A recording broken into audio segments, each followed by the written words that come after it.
The Batman is unlike any superhero movie before it. Gotham City's favorite vigilante has long been known as the world's greatest detective. Matt Reeves is the first director to truly realize that on screen. Even within the oversaturated world of superhero blockbusters, there isn't a spandexed figure who commands more attention than Batman.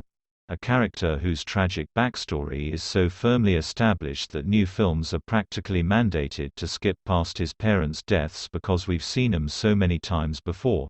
Spider-Man and Uncle Ben nod in agreement. But the audience's familiarity with Batman means that some attention can be pulled away from the character to observe and appreciate what a filmmaker does with him.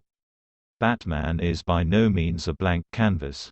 There are only so many directions one can go with a billionaire orphan who dresses up as a bat to beat up criminals, but he's become something of a Rorschach test for directors, a mirror that reflects their sensibilities. In Tim Burton's hands, Batman was as moody and strange as Gotham's architecture. The late Joel Schumacher embraced the unapologetically campy spirit of the Adam West era. Christopher Nolan gave the character the kind of suave demeanor and high-tech gadgetry that would make James Bond blush. Cinema's resident himbo Zack Snyder imagined him as a vengeful CrossFit instructor. Now, Matt Reeves, the latest auteur to take the reins of the franchise with The Batman, has transformed our hero into a hard-boiled detective following a trail of bread crumbs left by a serial killer. Related the oral history of Prince's Batman soundtrack. It's an intriguing direction to take Batman, though not a surprising one.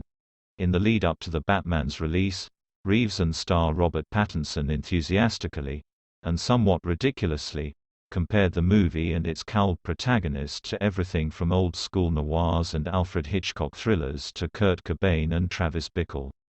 Not all these supposed influences translate meaningfully to the screen. Minus a few looks into Rear Windows, you'd be hard-pressed to call the movie Hitchcockian.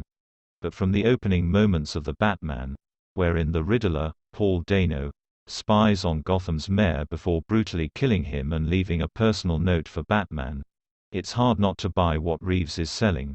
In his hands, an on-screen Batman finally gets a chance to live up to his comics reputation as the world's greatest detective. The Batman's sprawling mystery begins with the mayor's death and the crime scene the Riddler leaves behind, which includes a cipher for Batman to unpack that ultimately leads to a severed thumb attached to a, wait for it, thumb drive. The Riddler's methods fall somewhere between those of the real-life Zodiac Killer and Shay Seven-N's John Doe. The Riddler's clues give Batman an opportunity to understand why the mayor was targeted, and how it relates to a complex web of corruption across Gotham that implicates public officials, mob leaders, and even Bruce Wayne's father. Naturally, Batman doesn't need a second invitation to invest in whatever the Riddler is planning to expose. While Batman gets plenty of time to pummel bad guys across the movie's nearly 3-hour running time, it's clear that the biggest priority for Reeves, and by extension our hero, is the nitty-gritty detective work. Batman won't exactly be mistaken for true detective's rust collar, but there's an obsessiveness to his approach that's borderline concerning. The Riddler case and its implications consume him. It's telling that our glimpses of Bruce Wayne are few and far between, and that he's painted, quite convincingly, as a recluse living in a Gothic tower that's seemingly on the verge of collapse. Even Andy Serkis's Alfred Pennyworth isn't the same warm, paternal figure fans are accustomed to. Alfred's presence is also light on actual butler-ing. Unless helping Bruce decipher the Riddler's clues falls under the job description, everyone in this version of Gotham is 2 steps away from being an amateur sleuth. A recurring theme of Batman adaptations is that the Caped Crusader and his greatest adversaries, particularly the Joker, are 2 sides of the same coin.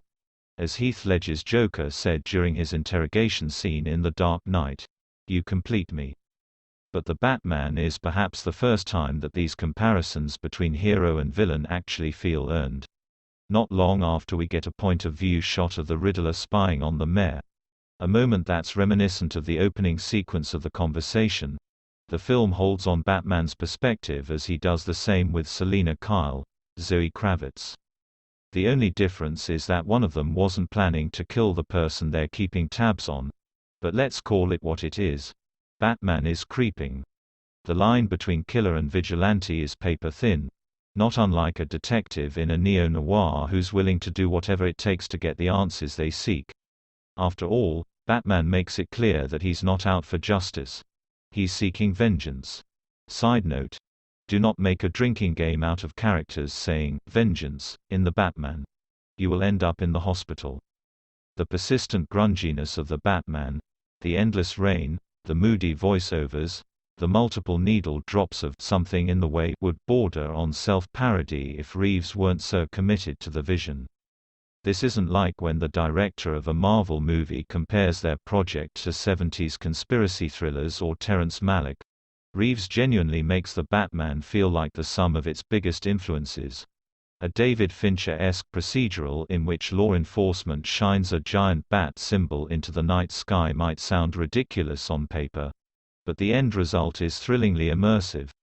Really, the biggest limitation to Reeves's grand design is that he's relegated to a PG-13 rating that curtails the potential grisliness of Gotham's underbelly or the Riddler's heinous acts. Related: the Batman franchise had to adopt the dark. Will it ever see the light again? The 25 best Batman villains, ranked how Batman, Arkham, revolutionized the superhero video game genre. The Batman is the second film of DC's multiverse offshoot, a strategy where Warner Bros. Develops standalone stories that aren't tied to the DCEU, following the success of Joker, which scored 11 Oscar nominations and became the first R-rated movie to cross the billion-dollar threshold at the box office.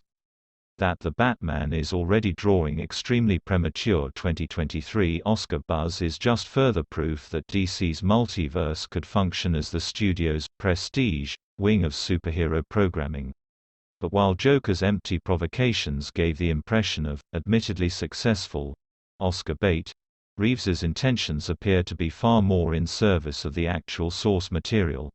Above all else, the Batman is faithful to a long-held interpretation of the character: the notion that the greatest asset for a superhero without superpowers is dogged detective work.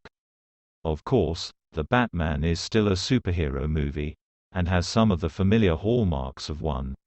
When push comes to shove, the caped crusader has to fight crime by literally fighting criminals, and by the end of the film, another notorious Batman villain is being teased from Arkham Asylum for a sequel that seems all but inevitable. There are certain rules that even the most audacious superhero blockbusters must adhere to, whether they're part of a larger cinematic universe or not. But after so many directors have put their own spin on Batman, from the highs of Nolan and Burton to the more contentious eras of Snyder and Schumacher, finding a fresh perspective on pop culture's most ubiquitous superhero is trickier than any of the Riddler's puzzles. The best endorsement for the Batman is that Reeves followed his hero's lead and cracked the case.